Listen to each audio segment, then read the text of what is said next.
We'll talk about corrections for tweets. I've studied that before, how best to correct. All right, so in the last couple of years, we've all been introduced, not all of us, the broader audiences have been introduced to a lot of new terms that attempt to describe some of the toxicities that we've been perceiving in our information space. And today, I'm not going to focus on all of these, but I'm going to focus on a subsection of this problem and one term in particular, maybe one that's familiar to this audience, but maybe hasn't been as familiar to broader audiences.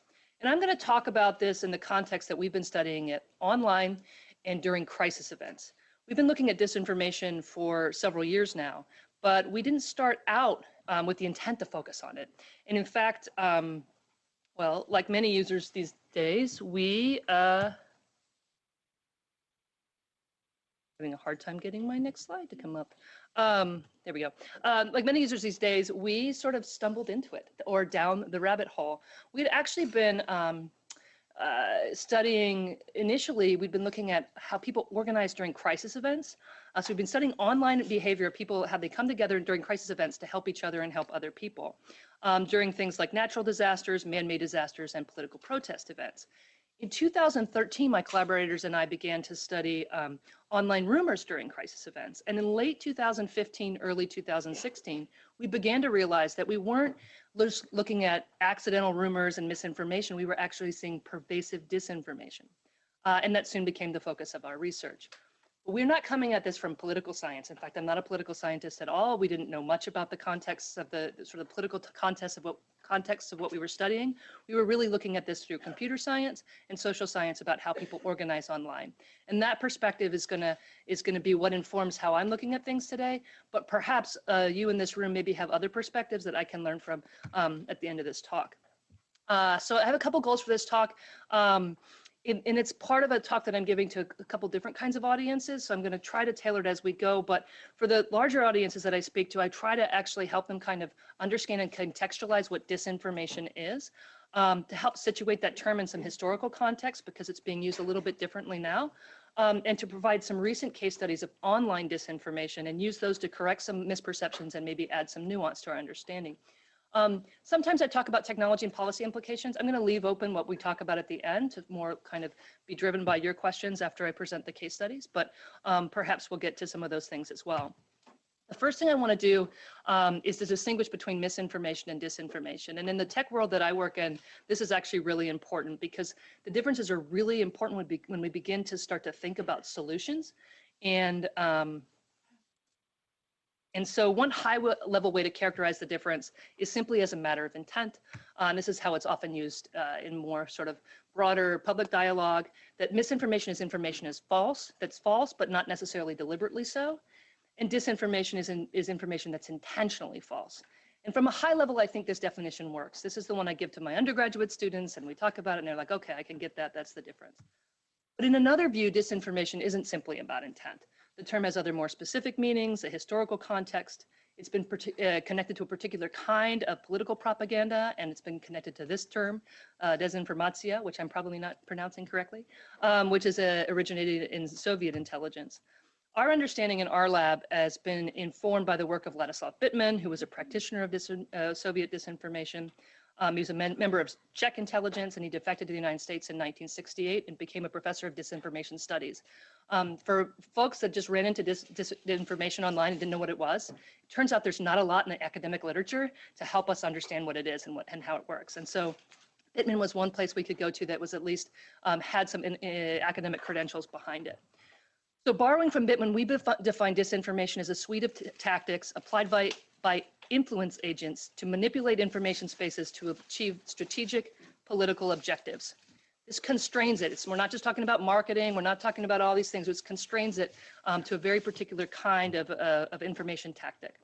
It's important to note, and we are doing this a lot nowadays, that not all disinformation, historical or modern, is connected to Russia, but they have been innovators in this space, and so we appreciate that about them, and we should be excited about talking about how they've innovated and what they've done. And so in this talk, I'm going to present 3 case studies of online disinformation, 2 that have very strong connections to Russia's influence and intelligence apparatus, and the other that's connected a bit more tenuously, sort of through longer term information campaigns. And so I'll talk about that third. And these are all long-term studies that took place in our lab over the course of years in each case. And in this talk, I'm going to consider disinformation as a kind of collaborative work between agents and crowds. I'm not going to just simply look at what we think the agents were doing, but I'm going to look at the intersection of how their work intersects with online crowds, because that's what we've been focused on for all these years.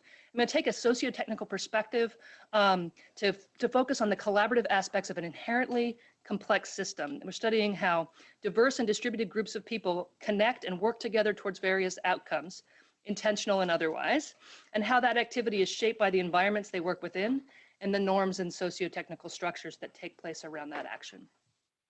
That's kind of my academic background in the way we look at things. And I'm going to do this with a methodological tool set that is probably the reason that I'm up here today and not some other researcher.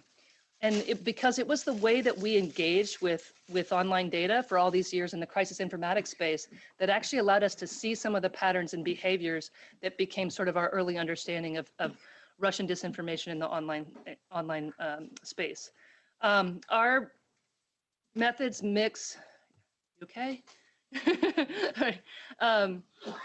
Our methods are profoundly mixed. We use qualitative and quantitative methods. We look at data at multiple scales. We do these big kind of graphs and sort of quantitative and visual analysis of data to see large-scale patterns and anomalies. And then we dive in to the data to look very close. We read thousands and thousands of tweets. We read content. We look at accounts and kind of see what they're doing. We talk about doing this at the 10,000 feet and the tweet by tweet level. And I think there was a real value to looking at things in these different perspectives, to really understanding not just, oh, we think something's happening there, but what is happening there?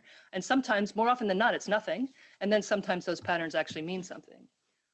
Speaking of tweets, which I do, to some extent, all of our studies are cross-platform studies, but we often start with Twitter data because that's what's been public. And that's been a sort of like entry point into these larger information systems, which we'll talk about. Okay, so I'm going to jump into our 3 case studies. I'm going to spend the most time on these, and then hopefully that will generate some great conversations later. Our first case study is on Russian interference in the 2016 US election. This week, or maybe it was last week, but we've heard about another report from the US Senate Intel Committee reinforcing the now established claims of interference. In our case, as I said before, we actually didn't start out looking to study disinformation. Initially, my research team and we were focused on studying framing contests, or sort of political point scoring wars in the Black Lives Matter discourse on Twitter, primarily between Black Lives Matter activists who were advocating against systemic injustice and police violence against African Americans, and a counter movement of conservative accounts that attempted to challenge and denigrate the Black Lives Matter message. This conversation was highly polarized. From data collected related to shooting events in 2016, we generated a data set that had either Black Lives Matter or Blue Lives Matter in the text of tweets. As part of that work, we created a structural graph of retweets in that data. So this graph, each little node or circle is a Twitter account, and these accounts are closer together if they retweeted each other and further apart if they didn't. There are actually edges here are retweets, but it's hard, but they're invisible in this case. The graph revealed 2 separate communities or echo chambers on either side of this conversation. Pro-Black Lives Matter on the left, where most of the accounts were also political left-leaning or liberal, and anti-Black Lives Matter on the right, where accounts were consistently politically right-leaning or conservative. When people talk about online polarization, this is what it looks like structurally. The 2 sides created and spread very different frames about police shootings of African American citizens. At times, the discourse was emotional, divisive, and honestly uncomfortable for our research team. We managed to complete the study in October 2017. A few weeks later in November, Twitter released a list of accounts that were associated with the Internet Research Agency in St. Petersburg, Russia. So that's November 2017. I end up seeing this list, a link to it on Twitter. I go to the list and I'm reading through the accounts that are associated with the IRA, and I recognize some of them. And I said, well, I think we featured some of those in our paper. I look back through the paper, their handles were in some of our tables and their tweets were in some of our text in our paper that we had just published. So I sent my students, who thankfully weren't hanging out on Twitter at the time, to take a look as well. And they decided to cross-reference that list from Twitter with our graph here to see where the IRA accounts were in our data set. And this might not surprise us now, or it might not surprise you now, but it really surprised us then. So this is that graph with the troll accounts are in orange, and the retweets of the trolls are now mapped in orange to other accounts that shared them. This graph reveals that Russian agents were active on both sides of the Black Lives Matter conversation. A few of them were among the most influential accounts in the conversation. One of the accounts, Crystal One Johnson, was retweeted by Jack at Twitter, Jack Dorsey, and me. I retweeted one as well. Several orange accounts on the right had integrated into other grassroots online, I say grassroots because they're not all exactly grassroots, but had integrated into other grassroots online organizing on the conservative side, perhaps through follow back mechanisms. Some of the accounts there were following some of the IRA accounts. After we discovered these patterns in the data, my PhD student, Emmer Arif, conducted in-depth qualitative research on the accounts in orange. He found that the IRA accounts enacted multidimensional online personas across platforms that played on stereotypes of African Americans on one side and white US conservatives on the other. They were impersonating activists and also modeling for others what online activism looks like. So they were reflecting the norms of the community, but in some ways, they were actively shaping those norms as well. And norms online are changing very fast, so they had the ability to change these things while they haven't yet taken root. Often their content wasn't superficially problematic or any different from what others in the space were doing. They were tweeting about strong Black voices on the left or support of US veterans on the right. They were cultivating audiences for future strategic messaging. In other places, they were sowing and amplifying division. Some of their content was the most vitriolic in the space, advocating for violence against police on the left and using racial epithets on the right. In a few places, we can see them holding arguments with themselves, like a puppeteer having one of their accounts on their right fight with one of their accounts on the left. We now have a much more complete view of the IRA activity. In 2018, through their Project Sunlight, Twitter released all of the tweets from all of the IRA accounts that they had identified. In total, they found more than 3,000 accounts as part of their operations, and those accounts had sent about 3 million tweets in English. And this is a temporal graph of that, sort of their English language tweets over the course of 4 years. They actually started earlier, but they don't have much action in English until about 2015. What you can actually see here is that for a few years, the IRA accounts toiled in relative obscurity, picking up few retweets, few followers. But that begins to change in about December of 2015. So the retweets are in the darker gray, and their tweets are here in the brighter color at the bottom. So the retweet starts to go up right in at the December 2015. So this was right after they began to establish the political personas that I talked about above in the Black Lives Matter conversation. They had about 300 accounts out of their 3,000 that were dedicated to this activity of enacting these personas. Members of the African American or Black community, as they called themselves, or Black Lives Matter activists, which will be blue in the next graph, and US white conservatives, which will be red in the next graph. When they began to perform those personas, their accounts started finally to gain traction, to get retweets and follows. So these are the retweets. In blue are the retweets of their African American personas, and in red are the retweets of their US white conservative personas. And most of the retweets are coming from that. So nearly 85% of the retweets that the IRA accounts ever received for their English language activity were retweets of less than 300 counts that were dedicated to the political personas we showed above. In other words, the IRA trolls, the disinformation operations, you're perfectly timed. You couldn't have timed them any better. So in other words, the IRA trolls, the disinformation operations were most effective not in spreading fake news, but in infiltrating online political communities. Another interesting thing we learned, and these are small, I have to apologize. Another interesting thing we learned was that the trolls weren't simply broadcasting content. They were interacting with other real people in the network. Often we can see them intentionally calling out real people within these crowds, engaging with activists and the media, challenging or encouraging them, trolling them or egging them on. Real Donald Trump was their most replied to account. They mentioned his account 1,600 times. Often they're just trying to get attention from his audience so they get followed by the people that follow him.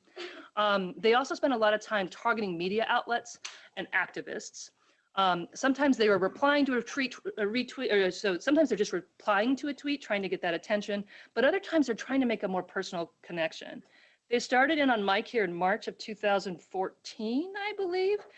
You're in their top 50 most replied to accounts. They replied to you constantly. They targeted you for one of their disaster hoaxes. They sent you 3 tweets about that.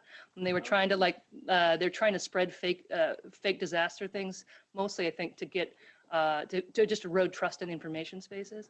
And otherwise, this account harassed you relentlessly. I don't know if you know that. I'll show you your tweets later. Yeah, but and they even mentioned CSAC here, so I sneaked that one in here. So Twitter didn't release information about how other users interacted with the trolls, but in our data, we find plenty of evidence for online activist accounts, so accounts in these blue sections, including influencers in these sections, not just retweeting, but also replying to and following the IRA trolls. So they actually, they managed to cultivate these audiences and become parts of that. Stepping back, we see a multi-year campaign to infiltrate and shape political discourse in the United States, orchestrated by a group with ties to the Russian government. And we can see them burrowing into and working within, and in some cases working with, otherwise organic online communities. We're going to talk about a little bit about this later, but we can categorize this activity as a kind of orchestrated activity, and we can see where the IRA is in these networks still. And that's going to contrast with some of our upcoming examples. It was coordinated by a single organization inside a building in St. Petersburg. We don't know much about how they worked, although we have a couple of stories, but we can assume that it was formally organized. And another way we can look at this is maybe as a young or a new effort, something that we were able to see the beginnings of. It becomes a lot harder when we start to look at campaigns that have been around for a longer period of time. Our second case study, it looks at disinformation in armed conflict. And this is a hard case study. It's been really difficult for the members of our lab, and it's only getting more difficult in recent weeks, but it's been a hard context to work in. But since 2017, we've been conducting research on online discourse related to the civil war in Syria. In particular, in this research, we've been focusing on the work of the Syria Civil Defense, also known as the White Helmets, a volunteer response group that's worked inside rebel-held areas of Syria. This work did search and rescue and provides medical aid to people impacted by the civil war there. So again, they work in rebel-held areas. They also documented the impacts of the war on people that were living in those areas. In particular, they called out the impacts of airstrikes by Syria's Russian allies and atrocities such as chemical weapons attacks. The tweet above, which is actually a recent one, specifically calls out the Assad regime's Russian allies and claims that they specifically target aid workers. And in fact, we have a very recent report that came out about that targeting this week. The White Helmets content served to some extent to garner solidarity with and sympathy for the Syrian people from Western audiences. In 2016, they were a focus of an Oscar-winning documentary, and they started to get a lot of attention in the Western media. And that, in fact, that perhaps catalyzed what we're going to show next, which is a campaign against them to undermine and delegitimize them. In 2017, 2018, when we started studying this conversation, if you search Twitter or Google for White Helmets, you may have found some tweets supporting them, but most likely you would have encountered content like this, content that challenges the White Helmets, claiming that they're a propaganda construct of the West, equating them with terrorists, calling them crisis actors, or claiming that they commit all sorts of atrocities. In our research on this conversation, we began with a collection of tweets, again, that contained the term White Helmets in a larger collection that was related to Syria. There's about 2 million tweets in this particular data set, and this is one representation of that data set. Again, we have a retweet graph in the center, so the center content that has some names of accounts is a retweet graph, and the accounts are sized, so each of those spheres is an account, and it's sized by the number of retweets it received. So the accounts with the names you could see are people that received a lot of retweets in this conversation. Again, we did a cluster analysis, and we found 2 different parts of this conversation. On one side, you have a community of accounts that are pro-White Helmets. The center account there is the Syria Civil Defense. It's their official account. And that's content that's consistently supportive of the White Helmets. And on the other side is content that is consistently anti-White Helmets. And as you can see, the red cluster here is dominating the conversation. Their activity is persistent over time. Many of the same accounts repeatedly tweeting and retweeting content that specifically attacks the white helmets. They're literally drowning out the voices of the accounts on the other side. But who are these accounts on the right that are dominating this conversation? The top influencers include journalists that consistently produce content aligned with Syrian and Russian government interests. There are also, officials from the Syrian government and other governments as well. And there are a few of accounts that seem to be inauthentic and likely paid troll accounts that are sort of, or organizationally controlled troll accounts that are working in this conversation.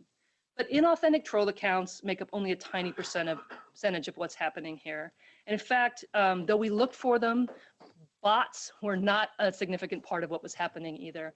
Most of the content here, the retweets that are making Vanessa Beeley's account so big, the accounts retweeting her, the accounts spreading content here, most of those are real and sincere activists as far as we can tell.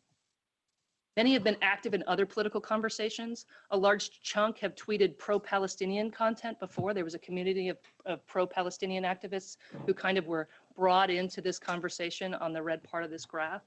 Many also identify as anti-imperialist and anti-war. If you've been around the disinformation space for generations, you may have heard some of those same terms operationalized before. And these are real people who are sincere believers of the content they're sharing. And many of them look a lot like us, like my research team, like in this case, a lot of left-leaning activists out in the world. And what are these accounts doing? Well, they're participating in what looks very much like online activism. It looks a lot like the stuff that I'd been studying in the disaster and political protest world prior. They share articles and videos that support their narratives. They mention each other a lot. They whistle and then collectively dogpile content that supports the white helmets. I know I've experienced this several times.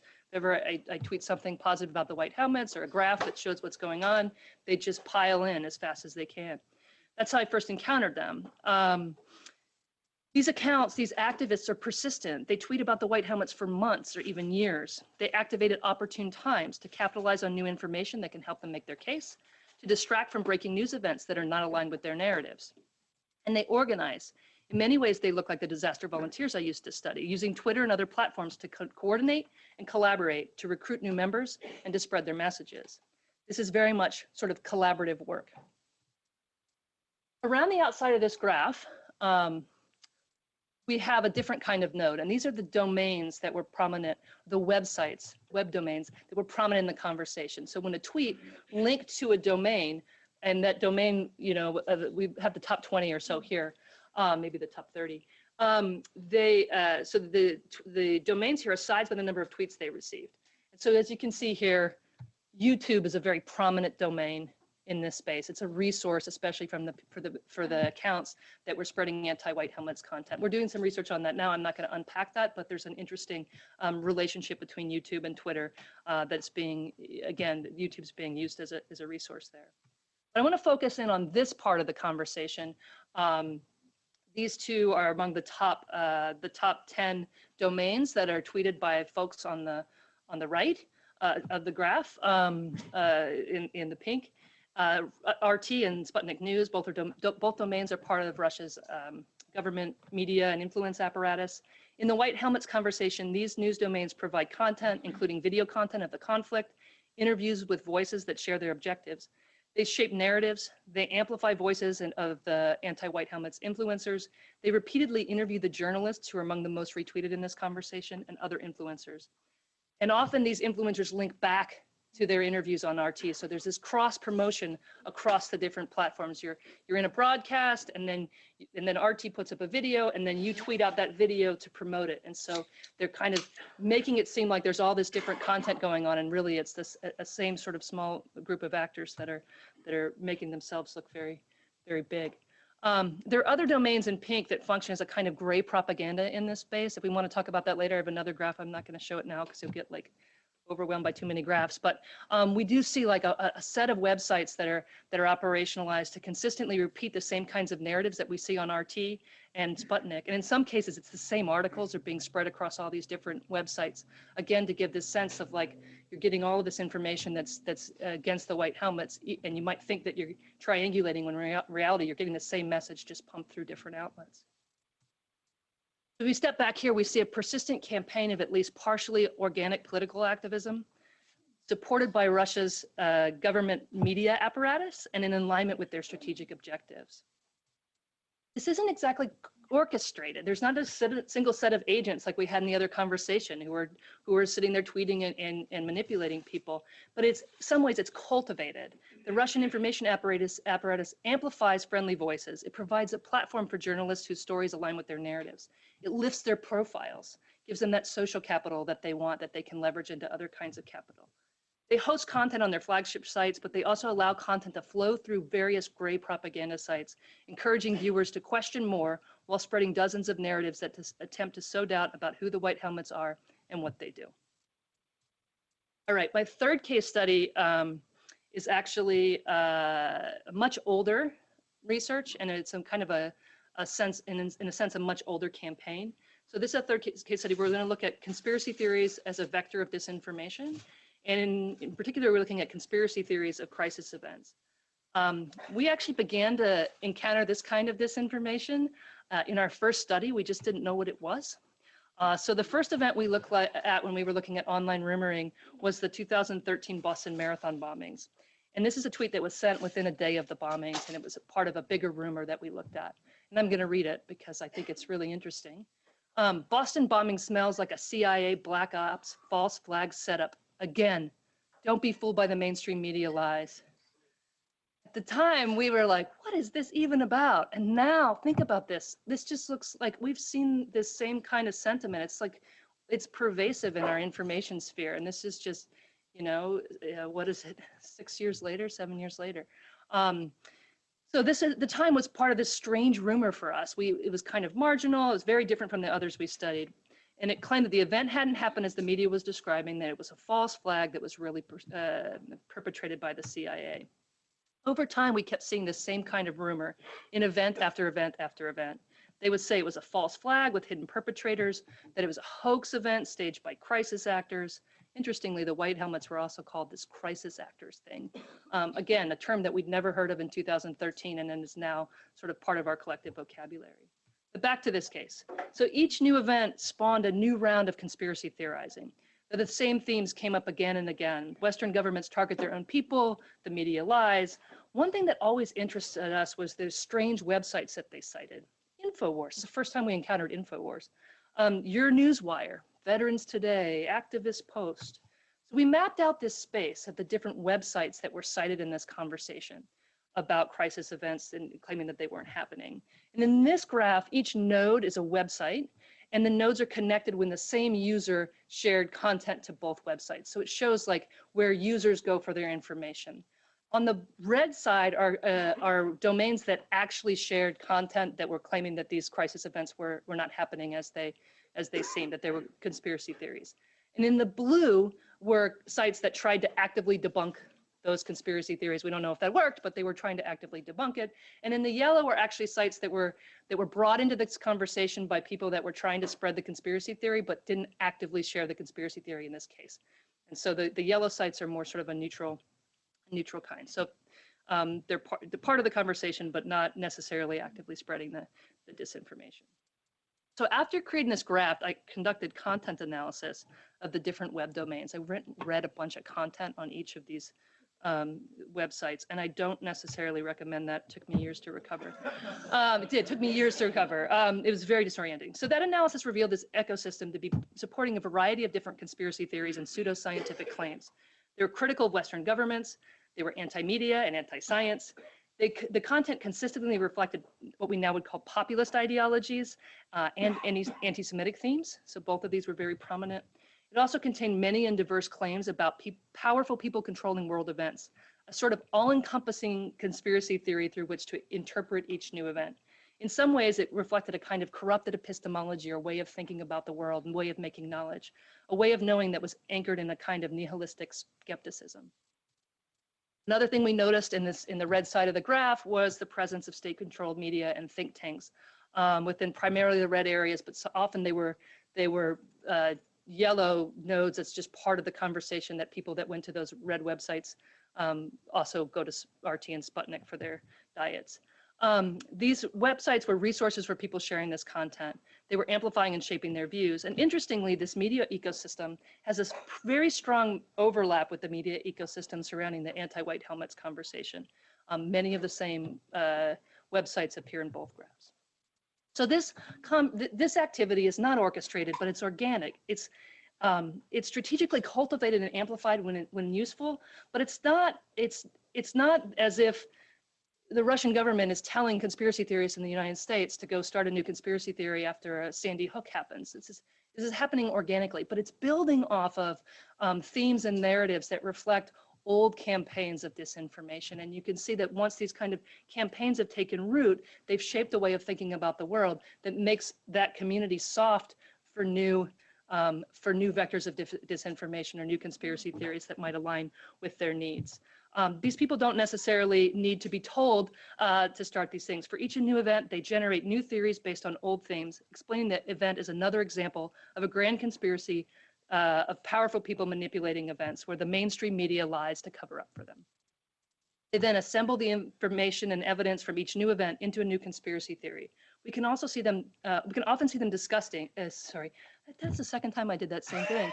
We can also see them discussing, shifting the theory over time to adapt to new evidence, trying to find the theory with the best fitness to spread beyond their community. This community did not need any priming to run with the deep state narrative about the 2016 election. That was easy. They'd been playing with a similar narrative for years, or similar narratives for years, and in some cases decades. These theories often started out organically, but then they became strategically amplified by influencers, and then these other sort of disinformation folks would amplify what they like and maybe shape it towards the things that they, the narratives that they prefer. And we can see that these conspiracy theories are serving as a vector for different kinds of disinformation, both from foreign and domestic actors. We can now see how deep state theories have found fertile ground in this community, and an overlap in narrative suggests that the QAnon community, if you don't know what that is, don't look it up, but if you do, that the QAnon community is an extension or expansion from these same kinds of ideas and ideologies. All right, stepping up, again, we can see like these three different kinds of information operations. We've got one that we can see it's very orchestrated. We can see what's going on. One that's more cultivated. The fingerprints aren't as clear. We can see amplification. We can see shaping. We can see finding and lifting up the voices of preferred influencers, but we don't necessarily, we can't go back and say, oh, this is the person that was working inside the Internet Research Agency. And then we've got this emergent case with the conspiracy theories where it's almost like it's a self-sustaining community, but you can see that it's been shaped in some ways by disinformation campaigns in the past. So we can think of these as three types, or maybe even three stages of Russian disinformation campaigns. And in some ways that makes the latter case almost the most frightening, is that it's kind of the end result of a pervasive disinformation once it really takes root inside a community. And we have to maybe think about what it means to protect ourselves and our own communities from those kinds of things. Have another set of slides about adding nuance into our evolving understanding of online disinformation. I'm tempted just to punt on them and go into Q&A to talk about the case studies and kind of let the conversation be guided from there. Do you think that might be a good plan? Yeah, I mean, we're hitting the 45 minutes, and I think, I mean, I've got some other stuff, but I think this audience really kind of maybe understands disinformation. If not, we can talk a little bit more about it.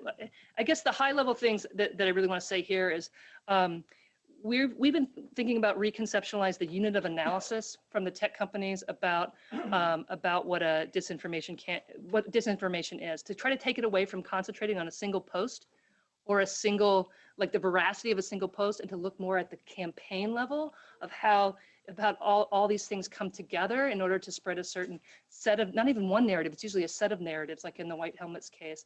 And so we've been thinking about, pushing this campaign level idea to get away from the veracity of a single piece of information and to think more about how layers of information actions are there to mislead for strategic political purpose. One of the things that is really hard when I talk to tech companies is they don't want to problematize on intent, but it's intent that is the difference, and it may be that they have to go and kind of they may have to shift their policies to considering intent. They've been they want to focus on content, and I'm not sure content's going to do it, because content can be very similar in sort of how it looks or how people are coordinating it, and one can be coordinated, in a ways that they really care about what they're doing and they're trying political action, and one is coordinated it to mislead people for some sort of malicious political intent. And without making those distinctions, they are going to have a hard time not either overreacting and sort of restricting organic political action. At the same time, the other option is that they're not doing enough to stop things, and we've got other problems there. So I think there's some really interesting trade-offs that we can discuss as well. And I think that covers most of the stuff here that would have been interesting. And if not, I can always step back up here and bring out other things if we want to pull it in. But how about we move into the discussion? Perfect. Thank you.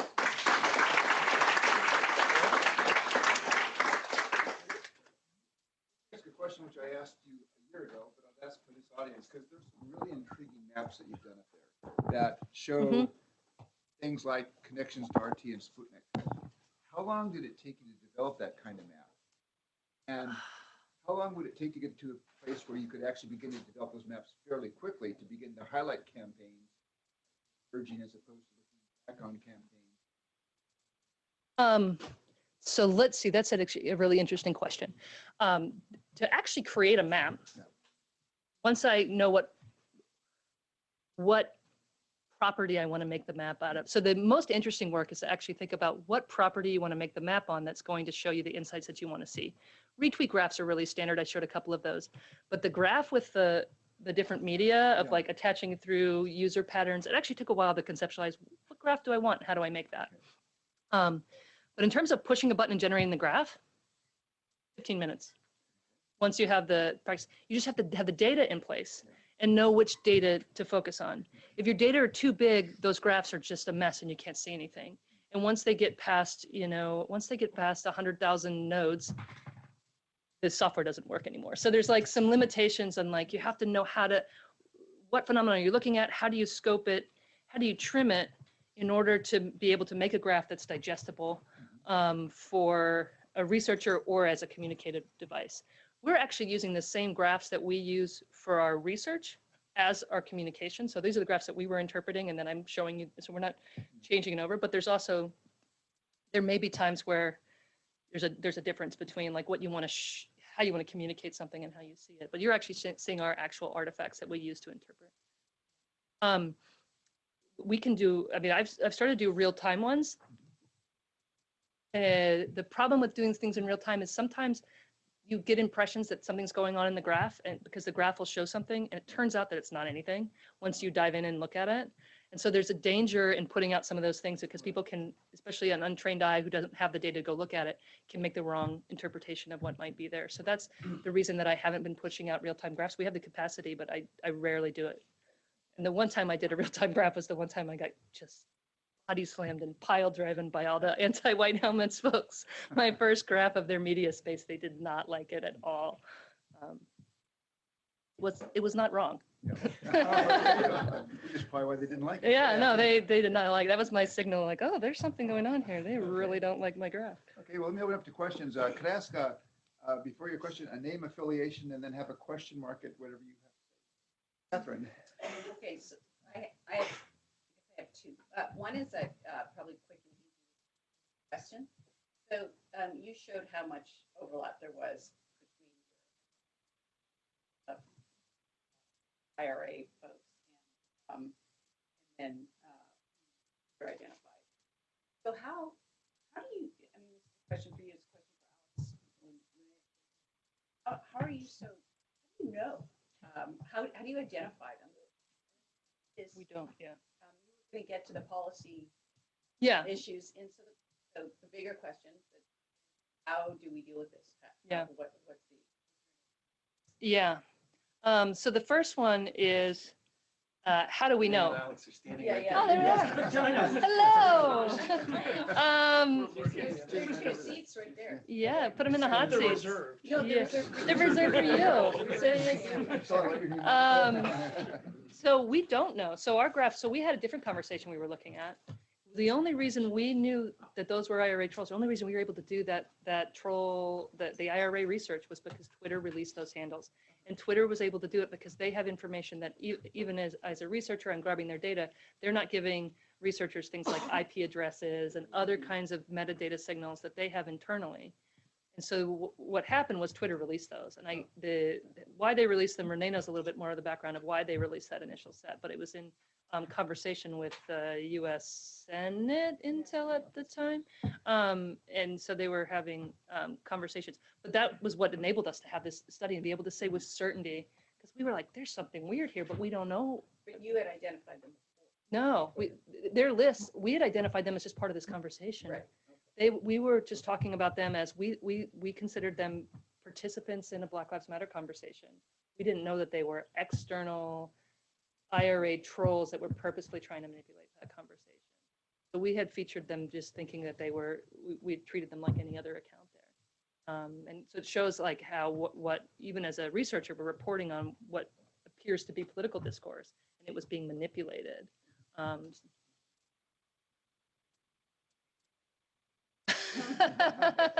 Yeah, there's so many. I mean, I think the companies are in a hard, I think we can talk about policy from different perspectives. Like there's policy, and this is when I get out of my element. There's policy that happens at sort of governments decide to make different changes. In some ways, the platforms have been asking for that, but not really. But then there's the internal policies that they have of what they're doing. Facebook's been talking a lot about their policy in terms of coordinated inauthentic behavior. So they're trying to stop things like that orange the orange in the graph that I showed. And they're trying to stop it early enough so it doesn't take root and become more of what's going on in some of the other conversations. What I have in some of the later slides there is that it becomes really difficult. So that works if you catch it quick enough. But for something like the white helmets conversation, there's nothing that kind of policy can do. That White House the White helmets conversation has a bunch of organic activists who are now sharing things on their own volition. They're finding them on RT. They're putting them out there in the world. They're remixing them in different ways. And so, not to say that the platform should be taking action, but those kinds of actions aren't going to make much of a change.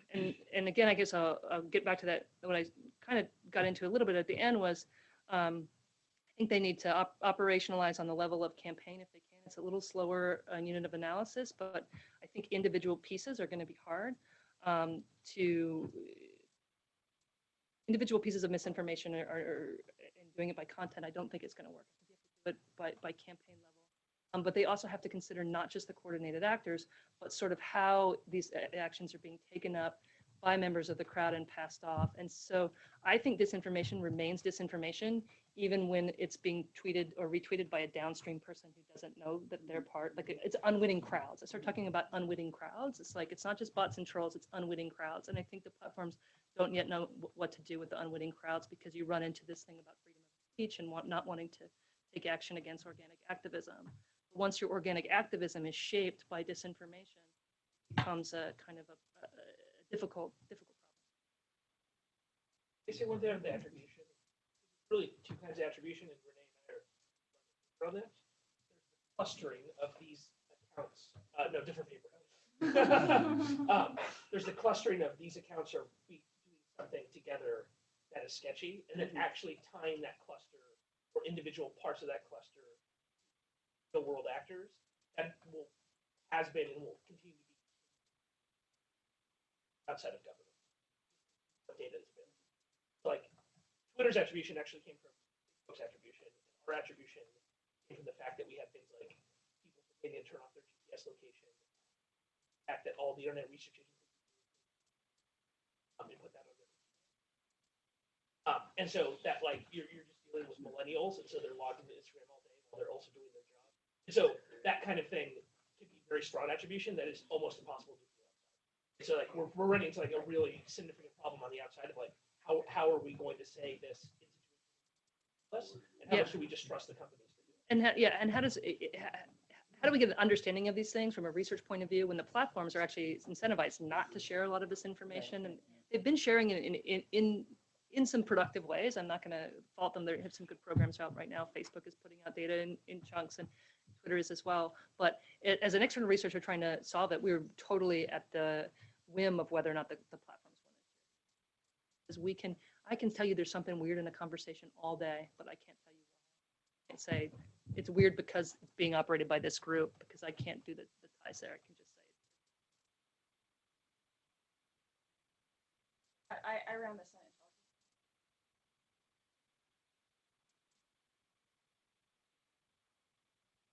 They provided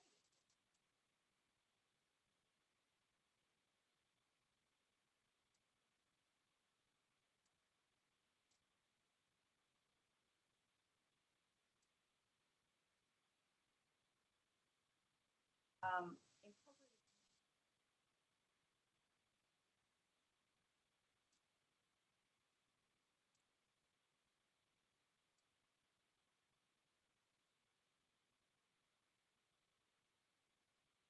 operated on Russian.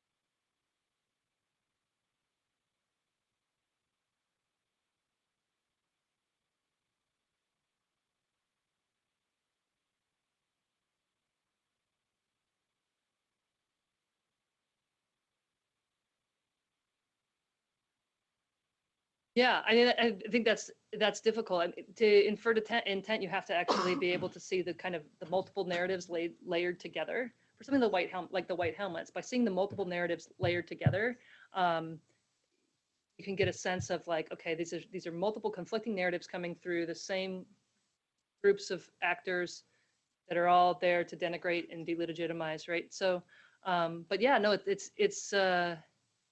it's hard to operationalize, and it actually is not fast. So coordinated inauthentic behavior is a lot faster to operationalize than a campaign of multiple narratives on intent.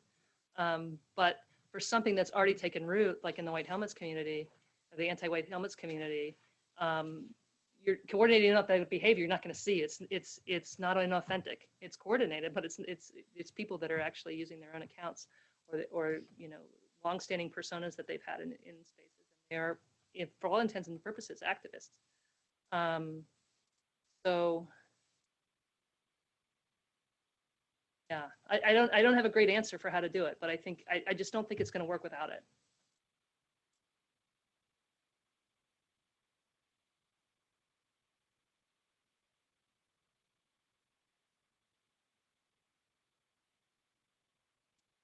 Yeah, that's true.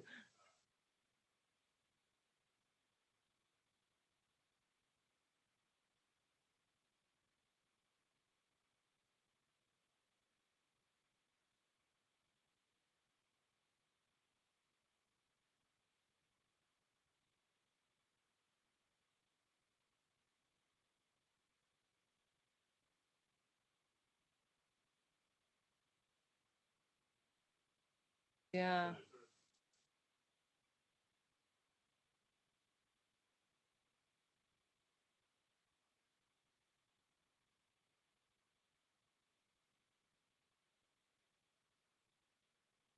yeah,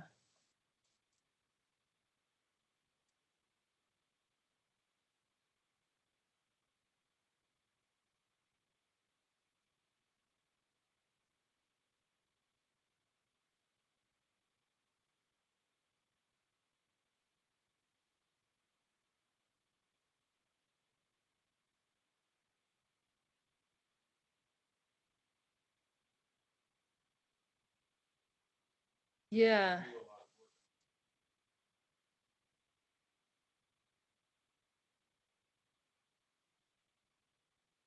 So, so When I mean intent, I mean the intent to mislead for strategic purposes. How do you measure that by impact? Especially when a lot of the impacts that we've been measuring or we've been looking at are really diffuse, and it's the pervasive impact of disinformation that causes a loss in trust of information systems, and sort of the impact of amplifying divisions in society that causes a loss of common ground, and these kinds of things.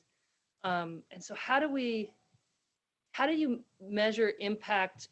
First of all, measuring impact of a lot of things is in information systems when we don't have good controls and different kinds of things to actually test impact. I think the companies can measure impact in ways that people outside the companies can't even dream of measuring.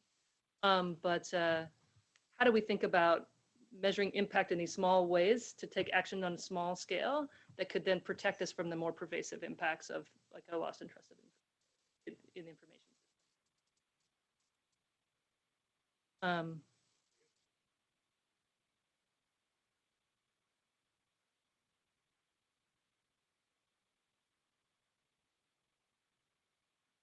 Yeah. But what kind of, I guess that my question back would be like, what kind of impact would you be measuring? Impact of what?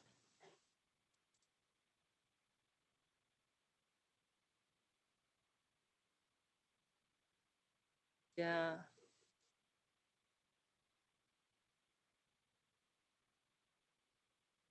The intent is to mislead.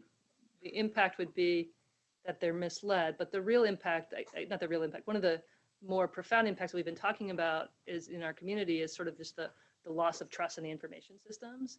And how do we measure that in a single, one of the problems is a lot of these campaigns are so diffuse and there's so many different pieces of it that it's hard to just take this one part of it and measure impact of it, because it's really the effects of like the layering of these campaigns or these different narratives over time.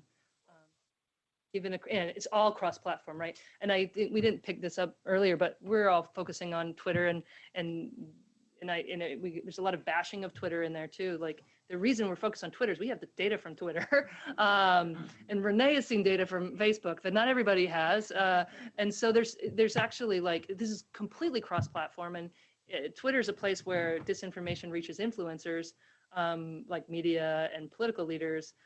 But in terms of where things are actually influencing people, that's probably happening on a lot of different platforms. And so any measure of impact would have to be a cross-platform too, which would mean the platforms would have to collaborate in ways that we might not be comfortable with because of privacy.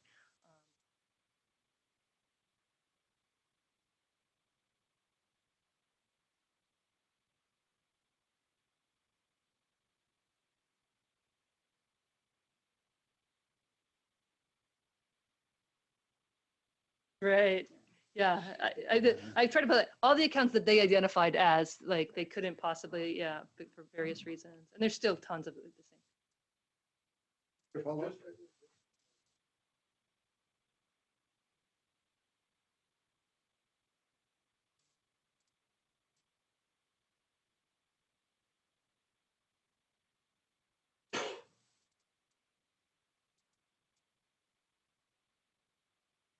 Yeah. It's really hard to.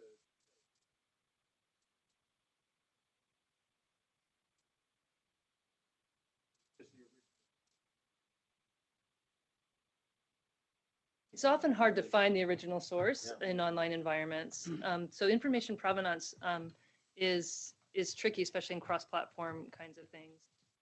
What with like the white helmets conversation, white helmets is such a perfect example in some of these ways because it's so messy. But some of the things we see in white helmets conversation is the original source. Sometimes this weird little account helps connect this information to one of the influencers you see. And that influencer, they tweet it out, and then that begins to spread. So how that influencer gets it, they don't even know. Some account just sent me this information, and I'm going to tweet it out. And then what we see in the IRA case is that they're actually cultivating the influencers in different kinds of ways constantly to get their information. So it's sometimes, but to say that that's the first time it showed, from my perspective as a person looking at the digital trace data, especially if I'm only looking at Twitter, I don't have 8chan and 4chan and Discord and all the other places they might be organizing, sharing information. it's really hard to say this is where that information came from. We don't have great ways of doing provenance, especially without, like, again, cross-platform kind of connections that, again, I don't think we're going to be comfortable with because they have other privacy implications.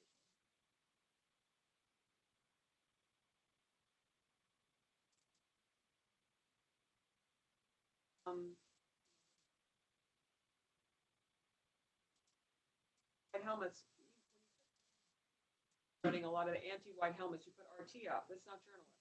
Yeah. Okay, so Yeah. in the case of the anti-white helmets, it's very strategically the Russians who are leading that campaign against Yeah. the ones doing the airstrikes. So is there a way Yeah. to look at the major influence, we're looking at this back at this influence, Yeah. to look at the major accounts that are pushing it, and then more of, like, 75% or whatever are Russia related or Russia some kind of, just to give them some sort of context. That was my first question, like, why because no regular journalist worth their salt is going to be writing like anti-volunteer organization trouble. So this is a hard, what to call them is a hard thing. Whether to put their names on graphs is a hard question for me to make.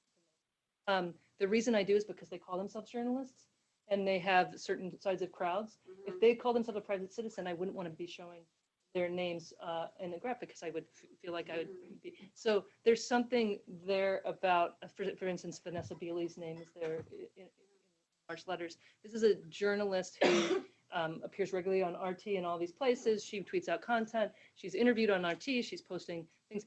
If you look at all the videos on YouTube, she's in about 20% of them in one capacity or another, or she uploaded them. Like, there's of the top 100 videos on YouTube in this conversation. Like, she's really a one-person media machine who was not a journalist prior. She was a blogger.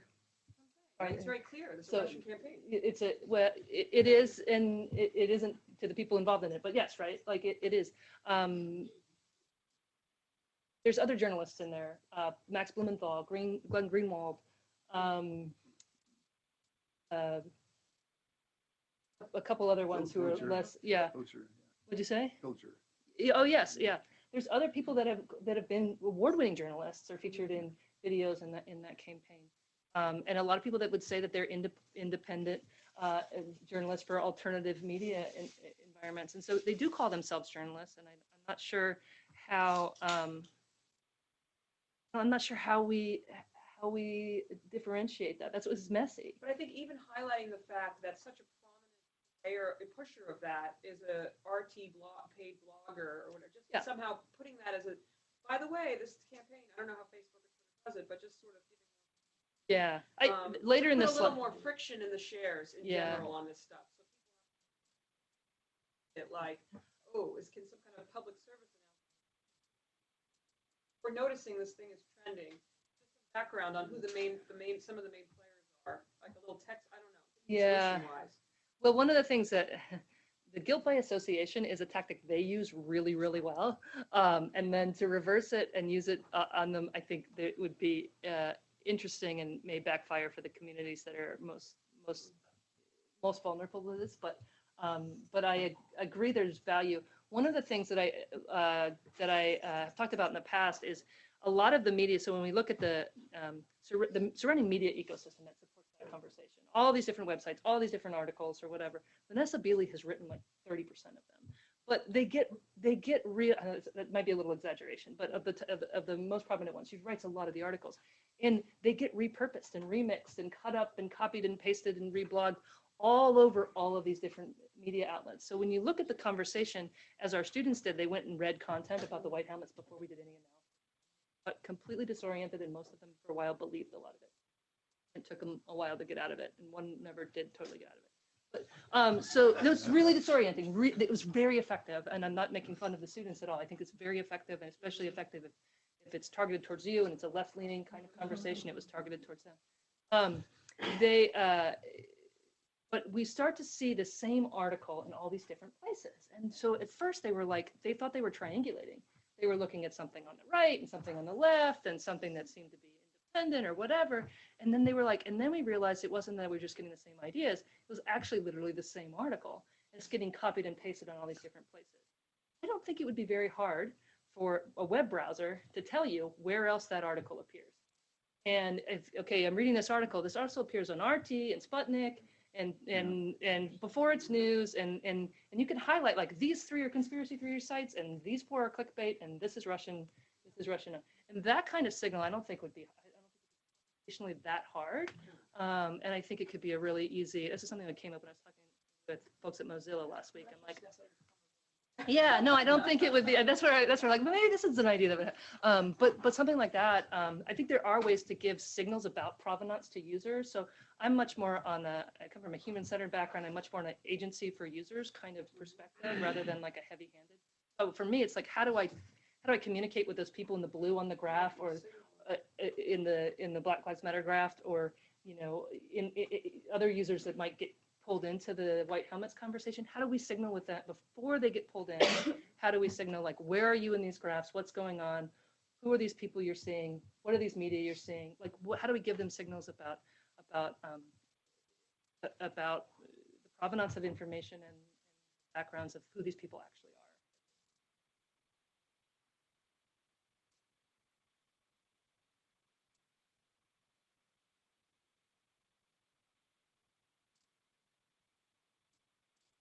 And I wondered,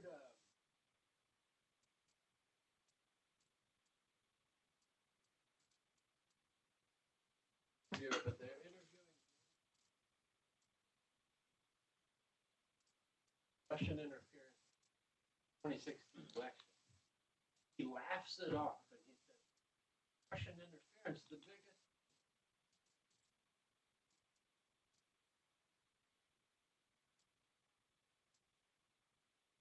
Russians aren't if democracy is what we're worried about here. Say to that in looking at 2020. I'm sure I agree. I'm not taking Yeah. side, but what would you say? If looking at 2020, I would say that domestic issues are going to, domestic disinformation or domestic manipulation is going to be worse than Russian manipulation. But thinking more specifically about Chomsky's perspective there, I don't think we should be an either or kind of, I don't think we should concentrate on either or. I do think that there are long-term issues with sort of the corporate ownership of data, the way that we're all seeing information facilitated by just a few platforms, the fact that the people that own those platforms are in a certain part of society that maybe is not as connected to the rest of us. The idea of seeing how some of those infrastructures are in China intersecting with their government and for mass surveillance. I think those are things that we should be nervous about. Surveillance capitalism is probably something we should be nervous about. That doesn't mean we shouldn't care about what happened in the 2016 election with other kinds of interference. I think there's 2 different kinds of problems. I've also done a lot of research in a space that we've seen these sort of false equivalence arguments and the weaponization of critical thinking and the ideologies that to unpack reality and to use it to all of the websites that we were studying and read, they would all use this, like, be a critical thinker, come to our website, and we're going to tell you how the mainstream media manipulates things, and we're just going to give you the facts and you can make up your mind for yourself.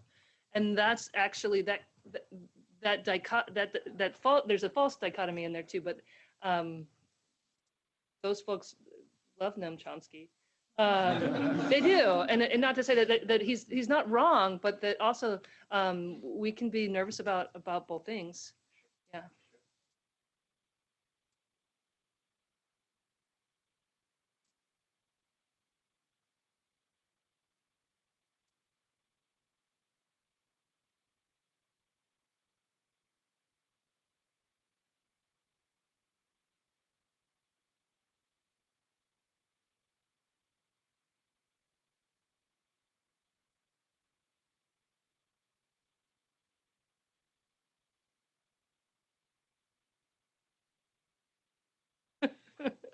I wish I had a happier answer.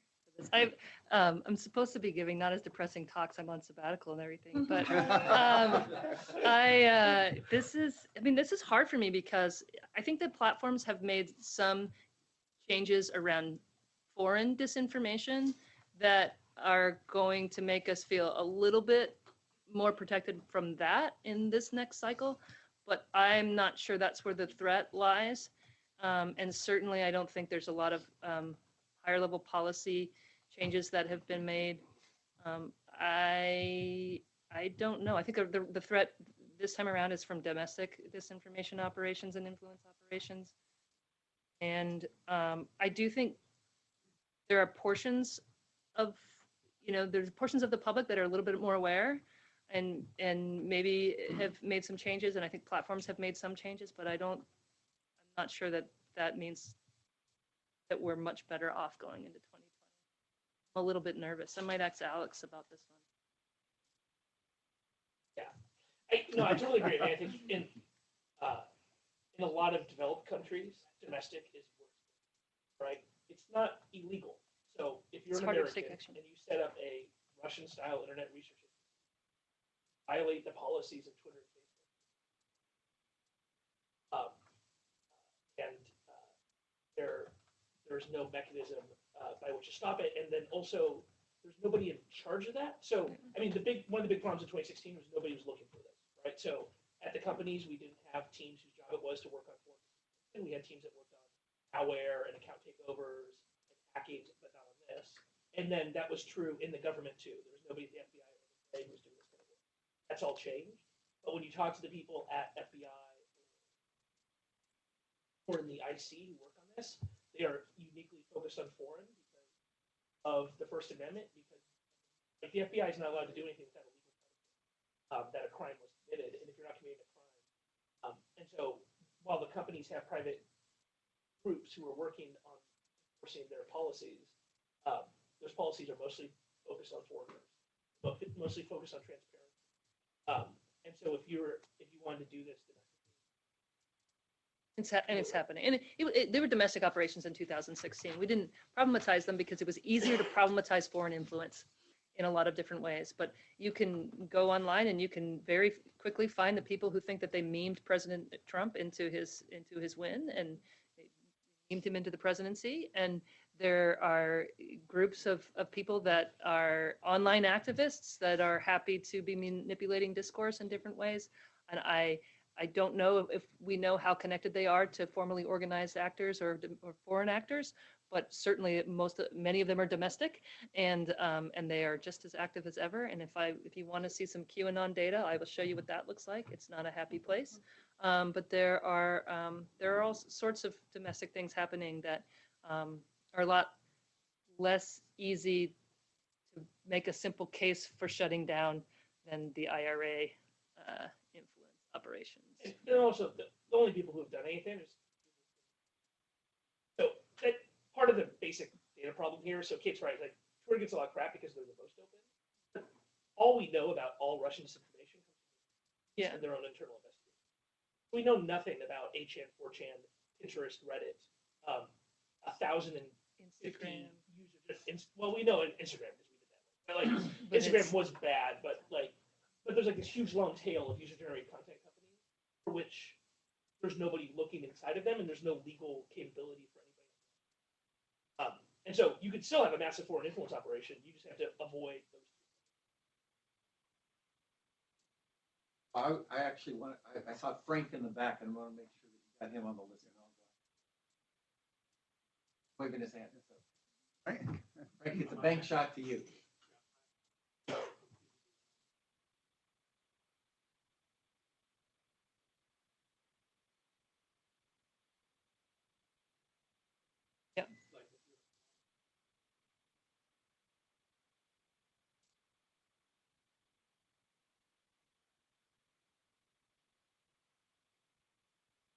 Yeah.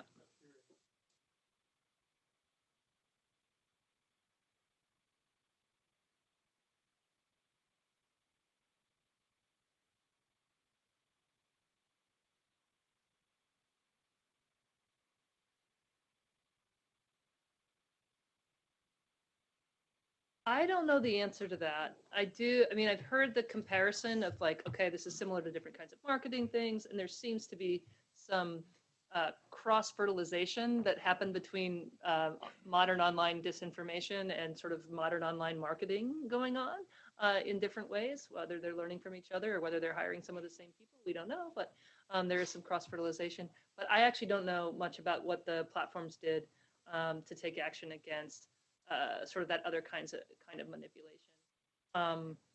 I think there's a benefit in separating these into two different kinds of things for policy reasons inside companies, but I'd have to punt on whether or not there are good techniques that would be useful that were developed for sort of more traditional marketing manipulation that would be useful in the The political most important one's disinformation. advertising, right? Yeah. And so I think that's one of our recommendations in our report.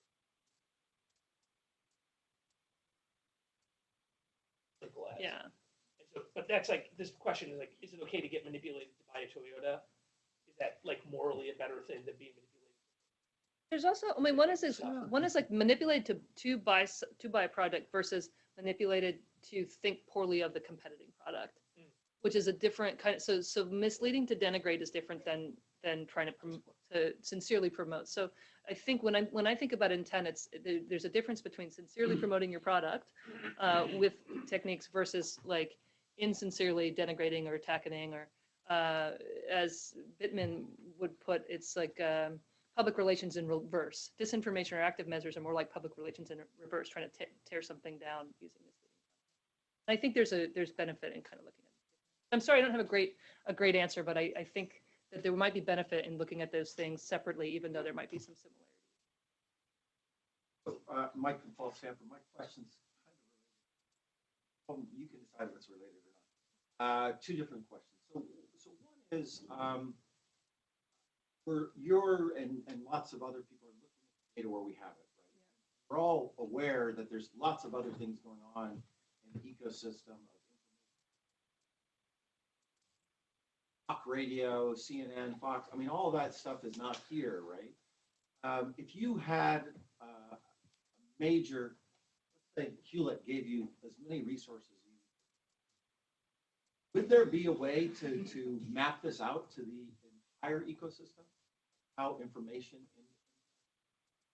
or is it a kind of a social science or scientific problem that is too hard to trace? And related to that, to the questions about impact, you know, some of our colleagues here in political science, when asked, well, if we could set it up today, could we better trace the impact of what Russia did? Because they weren't, you know, to Alex's point, they weren't doing experimental surveys at the time to try to capture that, so we don't have that data.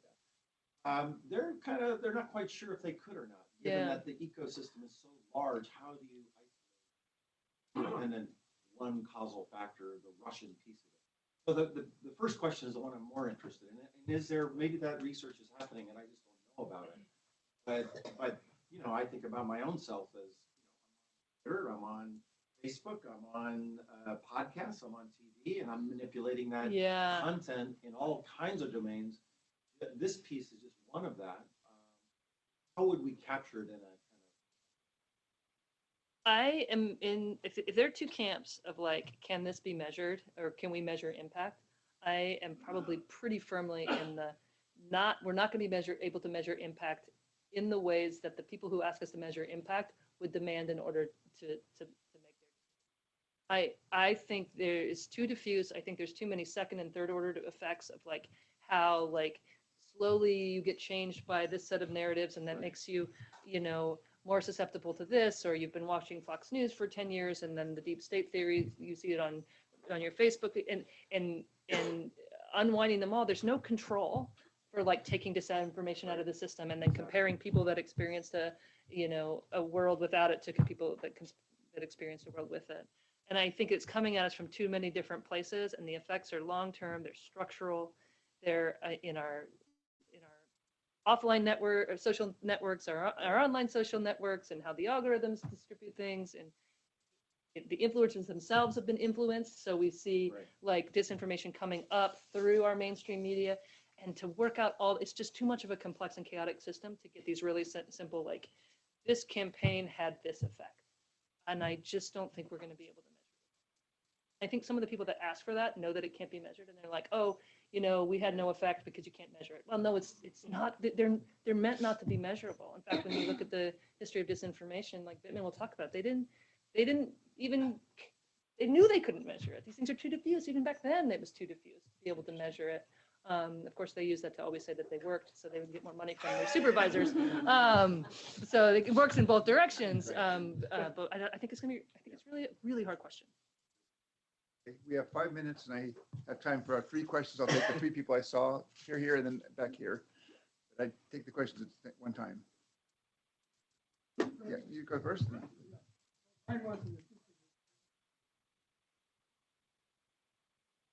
Go ahead. I'm going to bundle them though because of the short time. Oh, I just have one.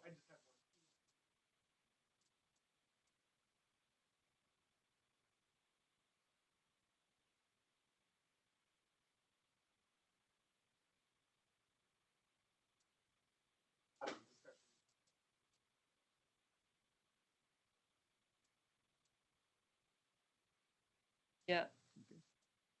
Mm.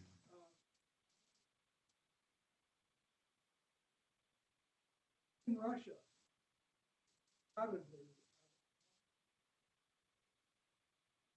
thinking about, but unfortunately, is there any academic activity?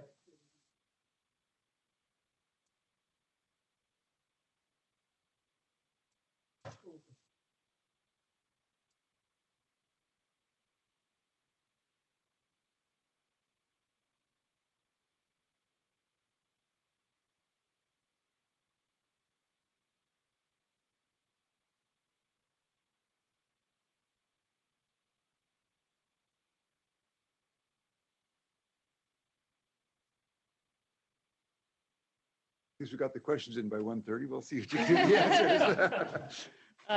All right. Let me start with the academic activity in Russia question. I am certain that there are academic research programs in Russia about these kinds of things. I'm not sure, as a person who doesn't understand enough about how things work, I think our research program and our collaborators have been really wary about connecting too firmly because we don't necessarily know the motivations of the people that are working on those other research programs. But there are research programs that are kind of really interesting from even 5 and 6 years ago about their understanding of manipulating information systems and how they think about the relationship between media and media effects. That is actually something I should think about, is like, how do we make more connections with people that may be studying them from the population of trying to defend against it from the inside, as well as there are people that are doing it from the offensive in Russia too that have academic programs. Not as interesting. I'll think about that.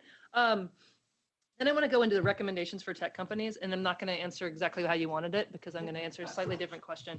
So my recommendation, last time I went and talked to folks, one of the companies, they talked about one of their biggest things was something they call working the refs, where political leaders have been pressuring them by claiming that they're biased. Usually they claim an anti-conservative bias, and that has been kind of making the companies make unforced errors. Well, they're forced, but they have limited some of the actions that they've taken due to this kind of political pressure.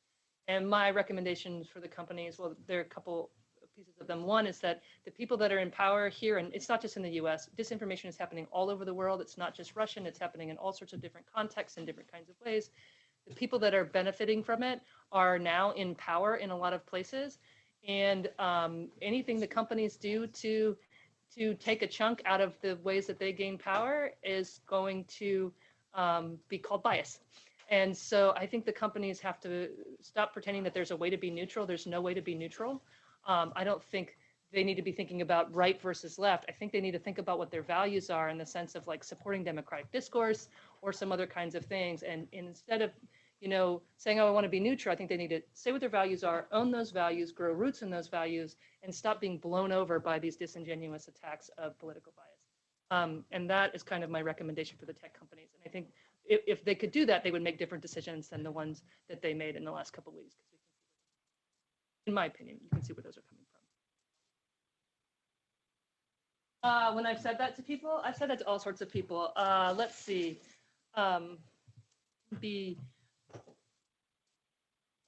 lot of the people that I tend to talk to are good people trying hard to do good things within complex organizational. And so I think they understand that that's there, and they don't necessarily know how to do that from where they are. But having said that to people that are higher up, they can just